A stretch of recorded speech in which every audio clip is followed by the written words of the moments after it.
That's all we got for today. Yeah. God bless and enjoy the rest of the service. Bye, guys. Thank you, guys. Well, my name is Art, and if you're like, who is that guy? I've been out for a couple weeks, had a wedding and a family reunion, and I had the privilege of teaching at Calvary Chapel, Fort Walton Beach in the Panhandle last weekend, but nothing beats being with your peeps. I'm super happy about it to be back here with you all. We're going to be continuing. Normally we go through the Bible verse by verse, chapter by chapter. We'll be going to 1 Peter at the end of the summer, but we're in a section called Summer of Psalms. We're going to be in Ecclesiastes chapter 1. Right in the middle is Psalms, Proverbs, then you're going to hit Ecclesiastes. James did a great message on kingdom impact. This is really part 2 of that, and we're cherry picking the wisdom of Solomon, the Summer of Solomon, not the Summer of Psalms, the Summer of Solomon. And we're going to be taking a look at some of the big questions of life, that of meaning, taking a look at what Solomon has to say. I think as I think about this, that the quest for meaning, so often you come up flat, and when you're looking for it horizontally and it's really meaningless, I think of the famous British philosopher, mathematician, intellectual. So here's a guy who has everything. He's got fame, written books. He's probably got a degree of money. Lots of people know his name. And here's the conclusion at the twilight years as he's near his death. Let me share you what he says about him. This is a guy who got paid to think for a living, okay? He says, there is no splendor, just triviality for a moment, then nothing. Wah, wah, right? Thanks a lot. That's depressing. Doesn't just extend to him, though. Macbeth in Shakespeare's classic, when he finds out that his wife is dead, he says, out, brief candle. Hey, life is really short. Life's but a walking shadow that struts and frets this hour upon the stage, and then is heard no more. Depressing. He goes on to say, it is a tale told by an idiot. Thanks, Shakespeare. Your life is a tale told by an idiot, full of sound and fury, signifying nothing. Now, if that doesn't depress you, so our best philosophical musings said life is meaningless. Our best of the arts, Shakespeare, says it signifies nothing. It really echoes a lot of what Solomon's conclusion. He's done all the heavy lifting for every single one of us. He's the ultimate inability to do this with his intellectual capacities, his financial abilities, the time that he has. And he says life is meaningless. Man, here's the deal, is my proposition today is that's just another one of Satan's tactics in finding out this big question of life and finding man's search for meaning. This is a question that I think we all really search for. Where does this come from? Well, last summer I picked up one of the classic books in my attempt to educate myself, and I'll save you a lot of energy by summarizing. You don't have to stick a fork in your eye the whole time you read it. Viktor Frankl was a Viennese psychiatrist. He was well known. He was smart. He had his own practice. He had a degree of wealth, again, renowned. And because of his Jewish heritage, right before World War II, a fellow named Hitler rolls on the scene, and he takes him from his practice, well, his people do, and stick him in a concentration camp that strips him of everything: his purpose, his meaning, his career, his titles, his family, his wealth. And you know what he's left with? He's left with one threadbare outfit, an emaciated human earth suit, his body. And being an observer of the human condition, he continues that condition. And here's some insights in his book, Man's Search for Meaning. Here's what he said. He saw firsthand how many of those around him lost all sense of hope and purpose. Obviously, so would you and I in many senses, being in a concentration camp where you're stripped away from everything. But what struck Frankl the most was this profound pattern that he saw. And that pattern was those who couldn't find a why, a reason to endure through the unimaginable horrors, often lost the will to live in a very short period of time. But he made the observation that those who clung to life, who continued, endured, and survived even to the end of the war, despite the unimaginable suffering. And it all came down to that they found meaning in the middle of all those things. See, here's what was revolutionary about him in this book is that up to his point in psychology, the best that we had to offer was Sigmund Freud, who said meaning is found in pleasure. Alfred Adler came to say that meaning was found in power, but the reality is he's looking and all these things are stripped away in a German concentration camp where you lose everything. And he said, yet it was still possible to find and live with meaning. And he came to the conclusion that our deepest drive in life is to pursue meaning. Now, maybe you're sitting here and you're going, well, that's not my deepest drive. I don't search for it. Well, you are. You might not realize it. You may not have the ability to be a thinker, a philosopher, and sit there and do that for a living. I sure don't. I have a pea-sized brain, and sometimes I wonder I can wrap my brain around these things. But the reality is for every single one of us, discovering meaning isn't just a side issue. In fact, it's central to your human experience because it's one of life's greatest questions that all philosophers deal with, and that is that of origin. Where do I come from? Every one of us wants to know that question in the quietness of our heart. Like, where does this all come from? Do we get this from a primordial soup and it just all evolved? That's kind of depressing. Meaning, what's the purpose of life? That in the quietness of our downtime, not when we're busy trying to stuff it. And we as Americans and North Americans, we've had the opportunity like nobody else in all of history to stuff our lives with a search for meaning horizontally, and we keep coming up empty. What is life all about? Morality. One of the things evolutionary constructs can't understand is why does life have right and wrong? Why is there beauty built in? And the final question is, when it's all over, where do we all go? Because we know that there's something else, that the soul moves on inherently. And we wrestle with these things. So here's the thing, why it's so important and critical for us to wrestle with this question in particular today. It's because it will determine the direction of your life, the choices you make, and ultimately the legacy that we leave behind. It's where the root of our sense of meaning that will shape not just what we do but who we become. That's why it's critical.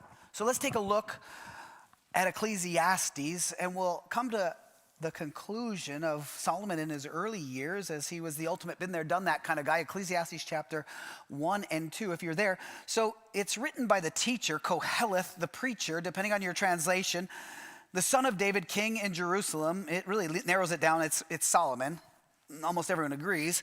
And his conclusion in his great experiment of life is verse 2, absolute futility, says the teacher. Absolute futility, your translation might say vanity, meaningless. Everything is futile. What does a person gain for all his efforts as he labors under the sun? Sounds a whole lot like Bertrand Russell. Nothing. Big flat zero. Verse 8, all things are wearisome, more than anyone can say. The eye is not satisfied by seeing, or the ear filled with hearing. You can experiment and try to fill it with everything else. There's always another sale to be had, another hamster wheel to run down, another thing to conquer. It's never filled.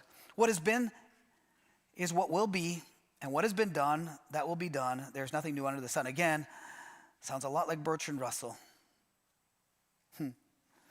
Verse 11, there is no remembrance of those who came before, and of those who will come after. There will also be no remembrance by those who follow them. And he goes into his experiment on the limitations of wisdom. And in verse 14, I have seen all the things that are done under the sun, on earth that is, and have found everything to be futile, pursuit of the wind. You can't grab a hold of wind. It's just flows right through you, keeps going. Chapter 2, he goes into the emptiness of pleasure, finds it empty. The emptiness of possessions. Verse 10, all that my eyes desired, I did not deny them. He had the ability to do whatever he wanted in any area, in any horizontal pursuit. I did not refuse myself any pleasure. And when I considered, verse 11, all that I had accomplished and what I had labored to achieve, I found everything to be futile and a pursuit of the wind. Verse 17, therefore I hated life because the work that was done under the sun was distressing to me. For everything is futile and a pursuit of the wind. And then he goes into the emptiness of work, and he finishes in verse 26 with, this too is futile and a pursuit of the wind. It's quite depressing, really. The word for vanity, meaningless, futile, is the word in Hebrew hevel. Here's what it means. I'll give you an insight. It really conveys the idea, but we don't really, well, the best understanding is the word vapor. Vapor. It's there, but it has no substance to it. It doesn't stay along very long. And ultimately, it's fleeting and futile.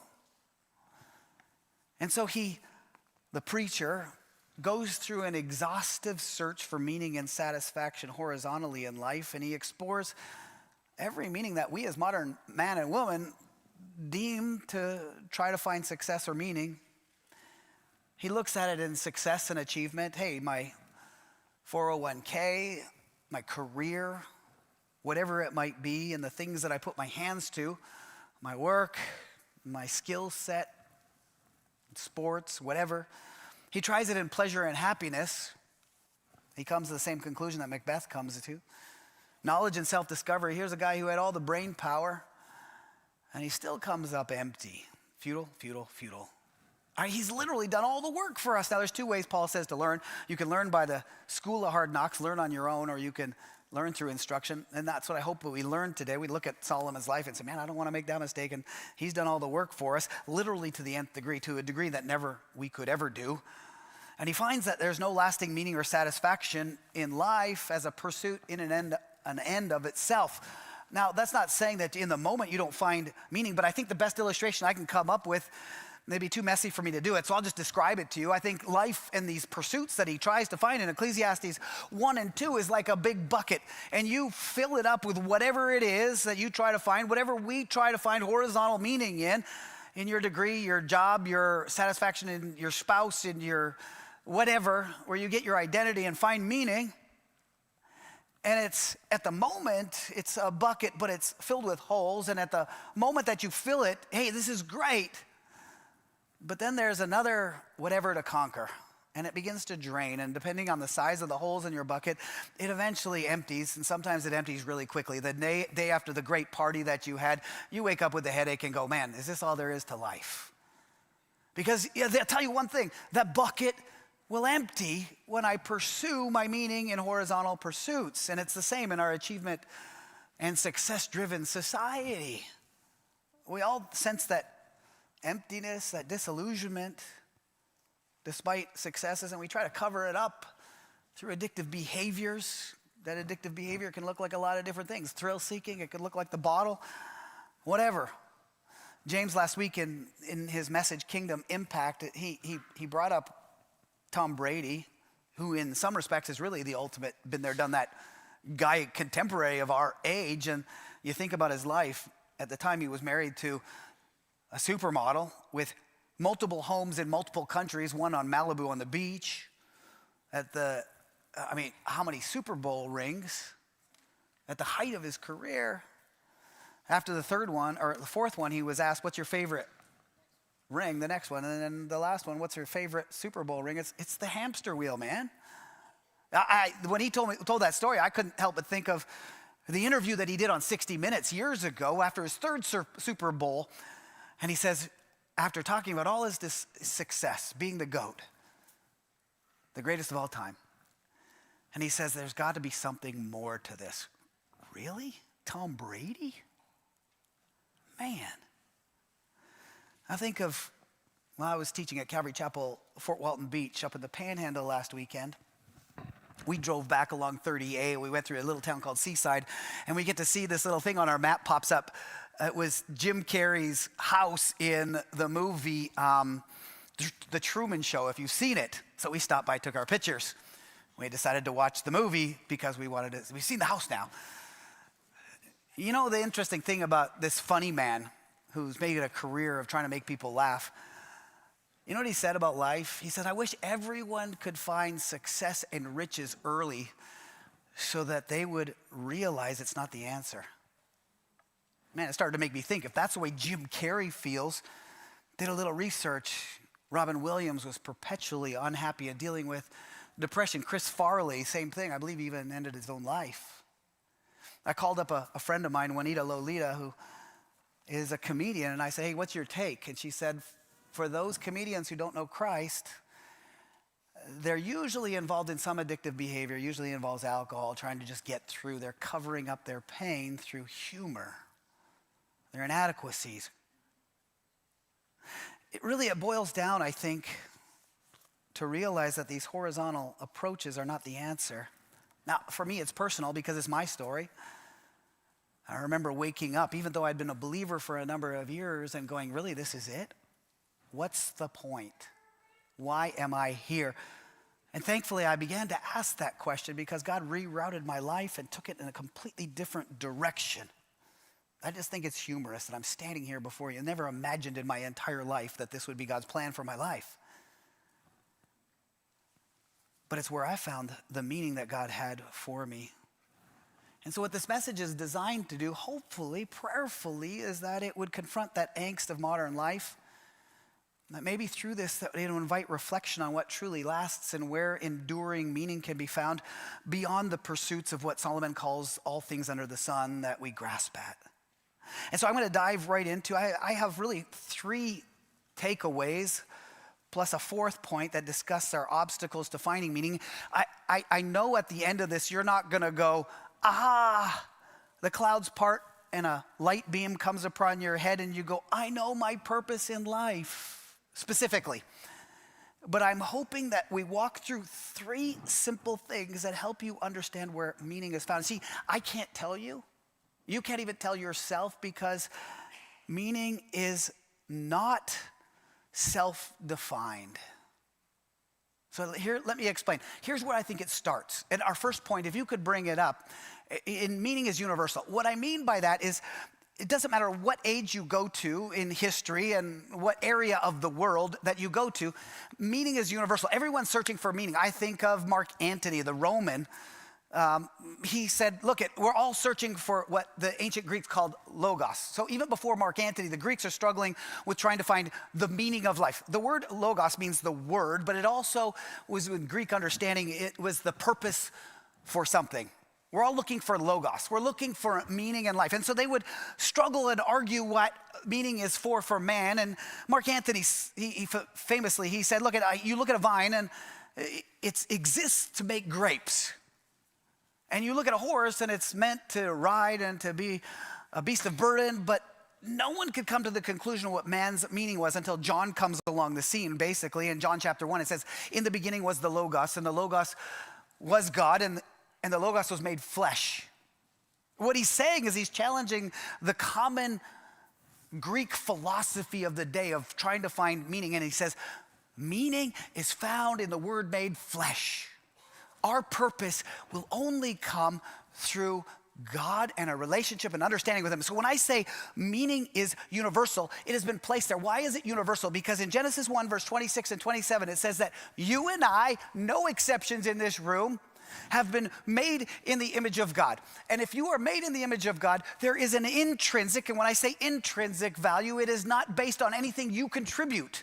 Your abilities, your consciousness, your thinking, what you do in life. Now I have meaning because I have accomplished all this. It has nothing to do with that. It is in you because it is in you because the Maker has placed it in you. Because he has made you in the image of God. There's a reason why when modern day pregnancy centers have ultrasound tech and they've invested and paid all that kind of money because they know that what happens is when you are told a lie that this little baby inside of you is a mass of tissue. But when a mom sees the image of God, they're not thinking that, but that's what it is, they see value. And it changes moms. And the enemy goes around through life and he says, I'm going to destroy that baby and I'm going to destroy you because he hates the image of God. He can't take God down, but he can take the next target down, you and I. And if he can't take you down, believer, I'm speaking to believers today, what he tries to do is tries to distort it or try to get you to seek meaning and purpose, which is the definition of what gives life and what makes it worth living. He will try to distort it in us and attempt us to try to find it horizontally. And that's why this is so important, with the goal of leading people away from that true identity and purpose, or thinking it can't even be found, like Bertrand Russell. It's meaningless. Life is trivial. It's nothing. And that's why the enemy targets identity, dignity, and the value, and it's constantly under attack. But even in the midst of a broken world where things are messed up, intrinsic worth remains because it is built into us by the Creator, not by circumstances or skills. And every civilization is looking for this because it's a universal God-given longing. So that's our starting point. I must realize meaning can be found because it's built into a purposeful God, and we're built into his image. Now, the question, I guess, then comes out of that is, okay, now that I know that meaning is universal, where do I find it? Because in order to find our own meaning, you have to understand the source of it, and the source of it will always not be found horizontally or internally self-defined. This is the lie of Satan. It will only be found vertically. So if you remember that, meaning is universal, meaning is vertical. Let me explain that. I'll go back to Frankl. Here's what Frankl concluded through that Nazi experience. He says that ultimate meaning in life is never self-generated internally. He has the wisdom to observe this, just human observation. He said it comes through alignment with something external and greater. The problem with that is that it leaves it open to a self-definition horizontally. He stops short of saying it can only be found in God. He hints that it can be found in God, but he stops short of finding that it can only be found vertically. And this is where he got it wrong.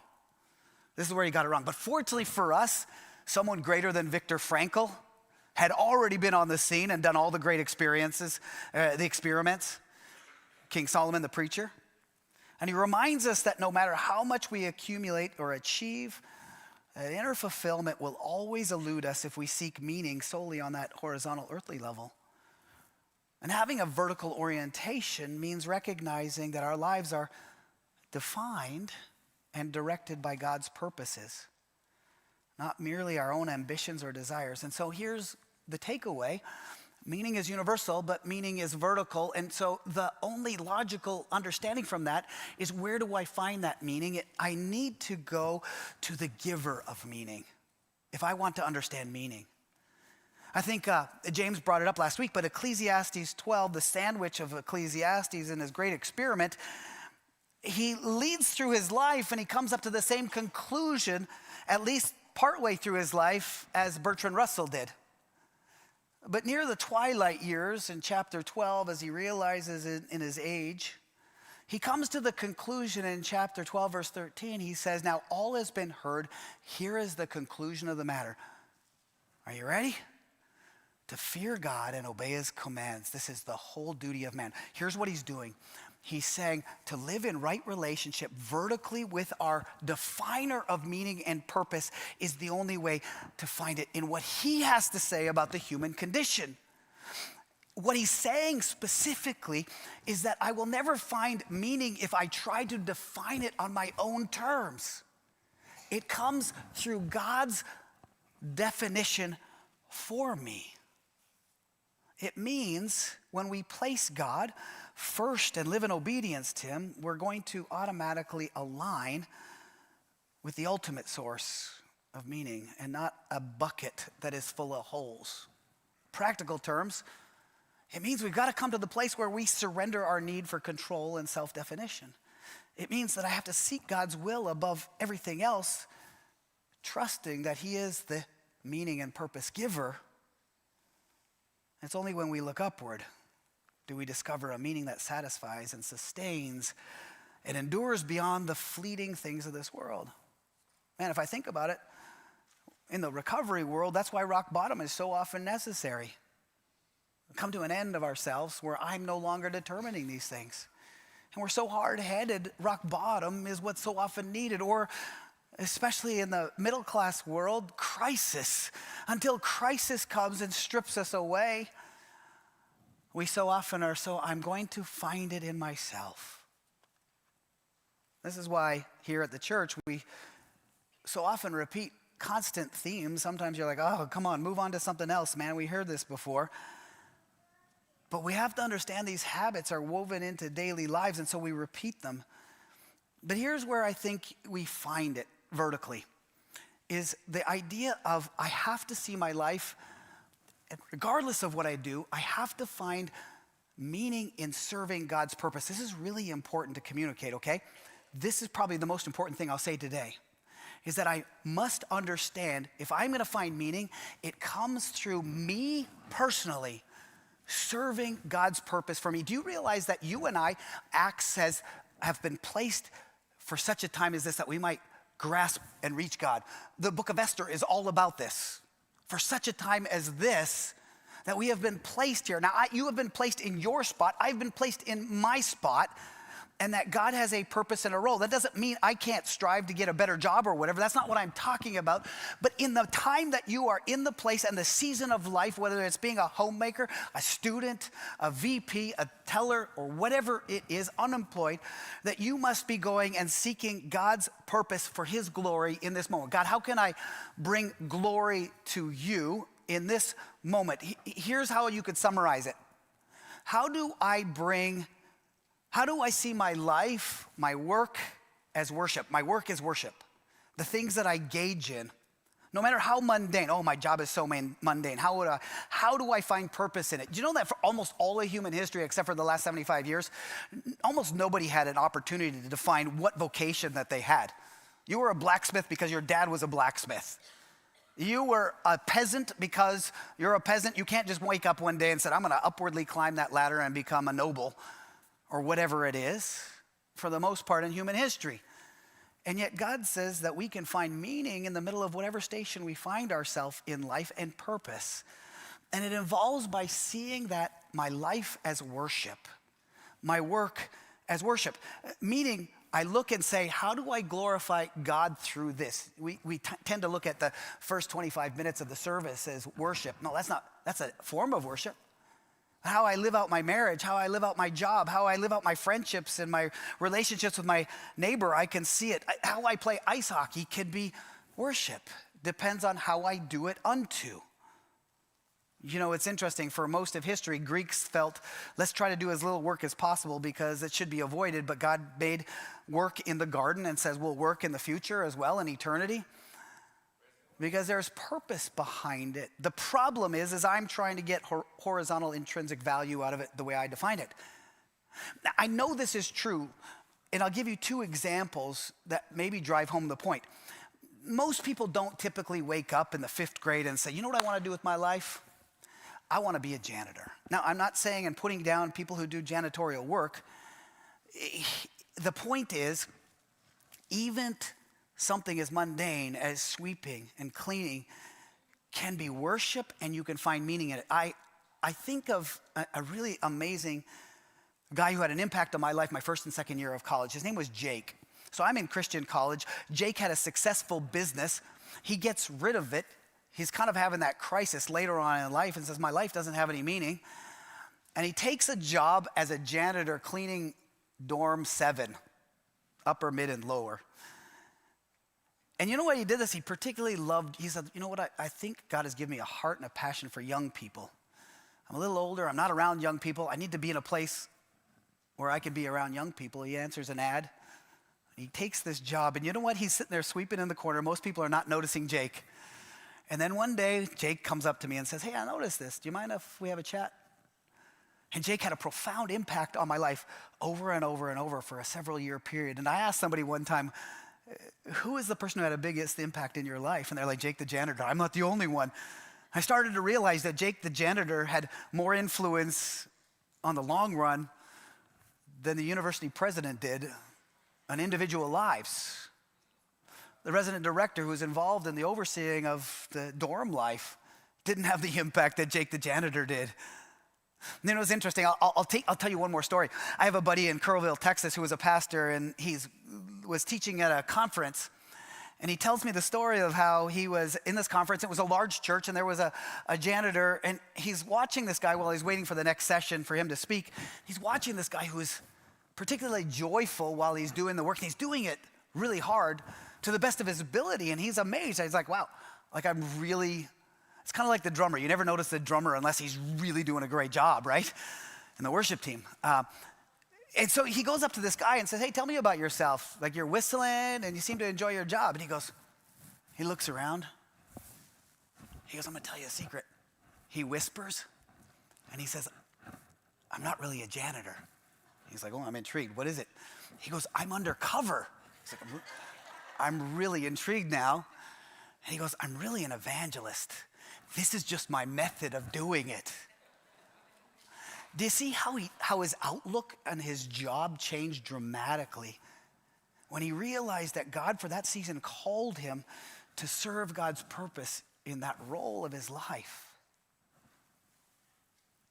When it extends more to the human job description, and that's to give God glory in everything, in all areas of life, then you begin to understand, and it begins to create meaning in your life, because you're no longer serving your own purpose, trying to find something horizontally. And so this is the beginning of finding personal meaning, to give up that control of defining it for your life. And for me, graduating from business school, master's degree, and trying to find it in my pursuit and what I defined, it just brought me emptiness until I finally said, God, I'm going to listen to you. And I'm going to try to find it in you. And he led me down the craziest path. I think it's so crazy. Now, the second part of that, it really flows out of that, is deciding in your life. And I think this is an absolutely so critical, a part of all of our growth is to Matthew 6:33, seek first his kingdom and his righteousness. I was talking to Ryan Murphy, I so often bounce ideas off of Ryan. He's part-time maintenance staff for us, and he'll walk by and I'm like, all right, come in here, I need some ideas. I need to bounce some ideas. I want to know if I'm going sideways on this. And he goes, well, remember you would tell me that for years? And then he kind of gets his act together and he ends up starting a business and it becomes super successful. And then he starts another business that becomes super successful, and he sits in my office and he goes, man, why do I feel so empty in the middle of this? I should be enjoying life. And I said, here's what you need to do. You need to get rid of one of those businesses, pare your life down, decide what covers your needs, and try to invest and ask God what he would have for your life in those things. And it radically transformed his life. Now he has a business that he doesn't have to invest a full time in, and he's able to come and work for us as our maintenance guy. And he's finding meaning in the middle of this. When you seek God's kingdom first, it allows him to define his direction for your life, because it's never found in self-definition. So here's the third thing. So meaning is universal. We're all gonna want it, and it will drive you bananas trying to find it in the horizontal approach.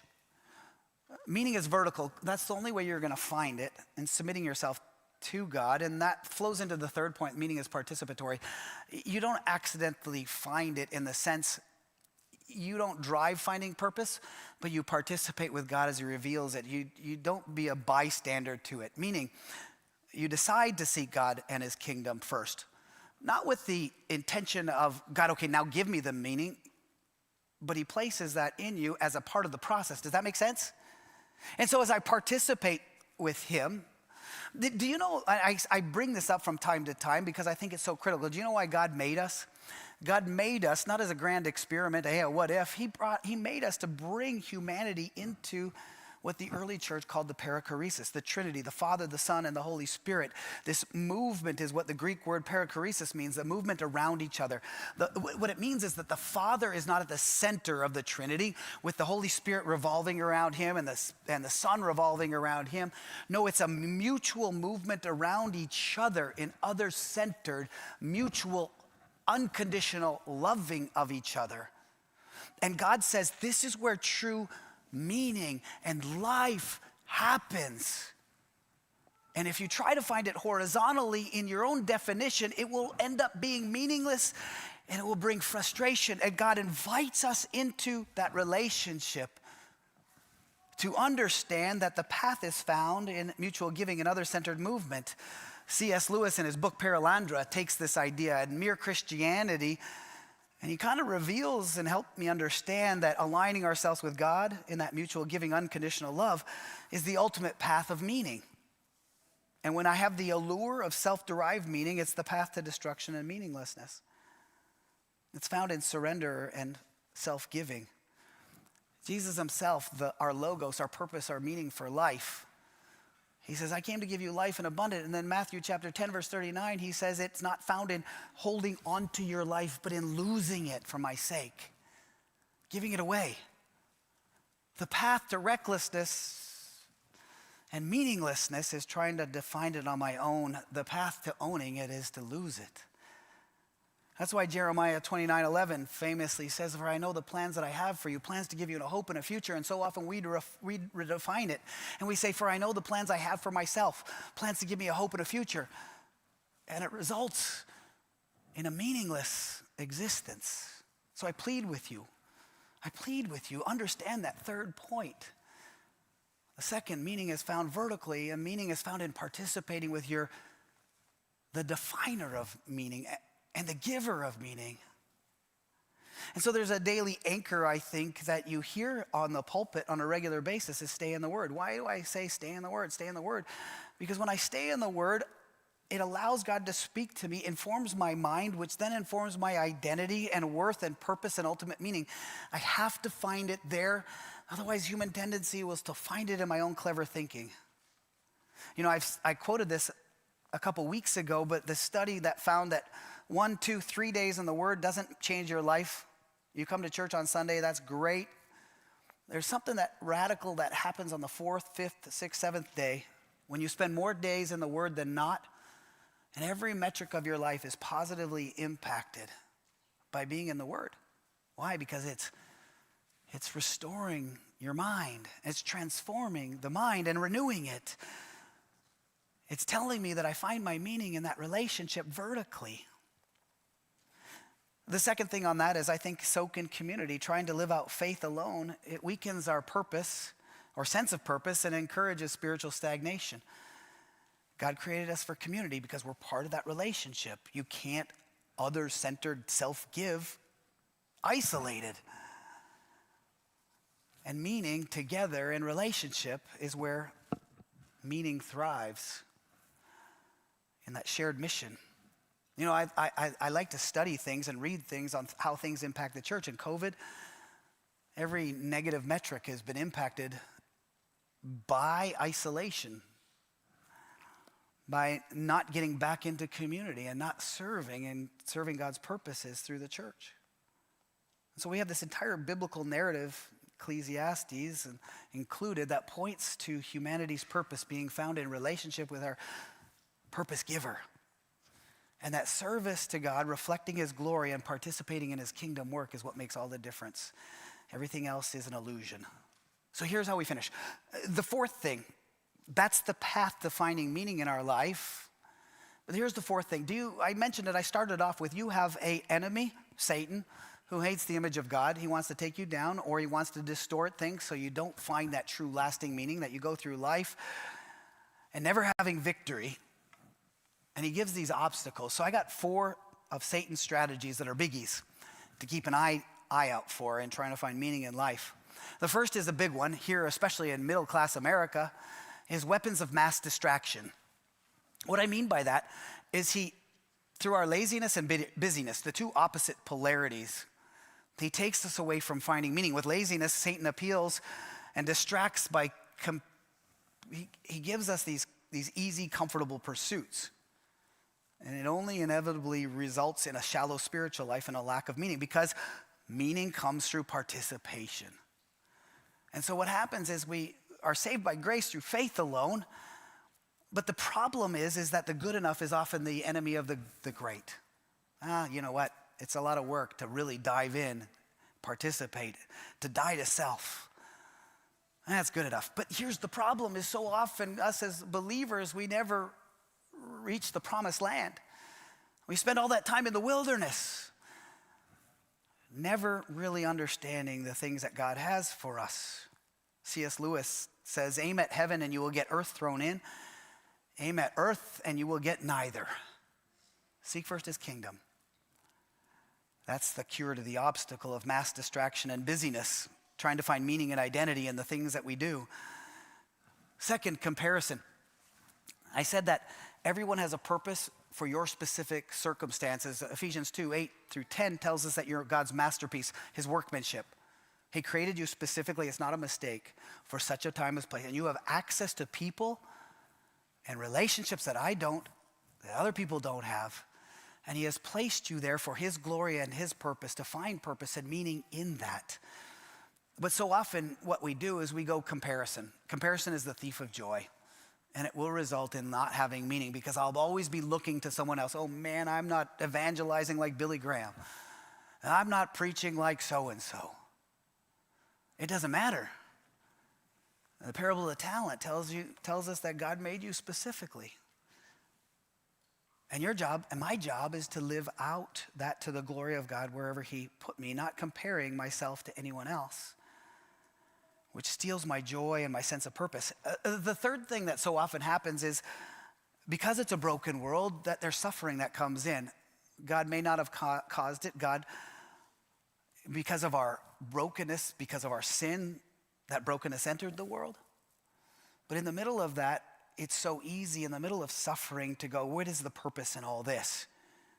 I doubt. Pain and loss can make life feel meaningless. Yeah, but what we have to remember is that God, in the middle of those things, never allows suffering to go to waste. You see it repeated over and over. Romans chapter 5, you see it in 1 Peter. That God works in suffering, redeeming every trial for our good and his glory. And the enemy uses it to whisper in our eyes, in our ears. The fourth and last obstacle that I just wanted to bring up is unconfessed sin and guilt. Carrying unresolved sin and shame can cloud our understanding of God's love and purpose for us. Confession is God's invitation to restore that relationship, and it clears away the shame, and it opens our heart to experience the deep meaning and purpose he offers through Christ. It blunts that understanding of being able to participate with Christ. And confession, as a believer, we are forgiven, past, present, and future, but what confession does, it restores relationship. So in a world where truth and morality are often seen as flexible or self-defined, Solomon's wisdom here today rings out that there is a divinely ordered set of order to life. It's set by our Creator. And when it comes to finding our meaning, it's not in striving or performing for approval. It's found anchored not what we do, but in what Christ has done for us. I think of the beautiful path that God set before us. Now, maybe you're going here and saying, man, I'm here because I was invited. I understand. I'm trying to find meaning in my life. But you'll never understand it until you understand that meaning is universal and that meaning is found vertical. And it's found vertical in one thing, that's our logos. You know, the beautiful part is that the Bible teaches us that every one of us has messed up. Every one of us has fallen short of the glory of God. That every one of us is sinner. And we hold ourselves up to the commandments of God. He's pure and holy. Nothing impure, and unholy can be in his presence. And that results because the question of destiny, we're all infinite souls. We're going to either live separated from the source of everything good or in his presence. And he's come along and he said, look, I will pave the way. I'll do what you could never do. And through the cross, the Logos was made flesh in Jesus Christ, who says, I'll do what you could never do. That if you, through a free gift of grace, accept it, I will wash your sin as far as the east is from the west. And I'll adopt you into my family. And he offers that as a free gift of grace. That's the starting point to finding meaning. And if you've never given your life to Jesus, that's the offer here this morning. Doug, myself, and a few other leaders will be up front. We'd love to pray for you and walk you through an understanding of what does that mean to find our meaning in Jesus, the Logos, the only source for meaning. What does it mean to find our source of meaning vertically? And we'll walk you through that. It'll be our joy, our greatest joy. But for the rest of us, the challenge is this. As you walk this week, examine your life purposely. I have a set of notes that there's some back there printed. There's a little rectangle there that you could tap your phone to and get our digital notes or through our app. But in particular, there are some questions to go deeper. We're in the summer season where most of our life groups aren't meeting, our small groups. But there's questions that I designed specifically for you to go and ask yourself, to go, where am I finding meaning? Where am I attempting to do it? There's some further resources in here too that you can do. But this week, anchor your identity, purpose, and hope in Christ's finished work. Because in the end, God is the one who created the world, and God is bringing the world and everything in it to an end for his purposes. And if we haven't joined him in those purposes, we're wasting our lives. Thank you, Jesus. I thank you that you are the purpose giver, and I thank you that life and meaning is found in you. Lord, I pray, God, that out of this message that we would understand that it's participatory, that it involves me surrendering myself, and that it means allowing you to be the definer of direction of my life. That all I have to do is just simply seek first your perspective on my life, where you've placed me for this season. Lord, we invite you to do a radical work in our life to finding that meaning, that hope in the midst of our suffering, the midst of our meaninglessness, and that you would bring us a hope and a future, God, because you know the plans that you have for us. I thank you for your word. I thank you for allowing Solomon to go through this great experience and give us the conclusion of the matter so we don't have to go through the school of hard knocks. In Jesus' name, amen. We do have the members meeting now. Here's the request is, if you aren't a member, you're welcome to stay, but the members must sign in. Our bylaws mean we have to have a record of who's here, get a ballot. We have some financial things that we're going to be voting on. We'll try to keep it as short as possible. I believe there is going to be some pizza for those hunger pains, but we've been wanting to do this for a while. We do our member meeting in January. We've wanted to do things in mid-year, and we're going to attempt to do it now. So we'll see how it goes, but there's a few things that we need to vote on. So appreciate your time. If you could go and sign in, we'll try to make it faster and get this done as fast as possible.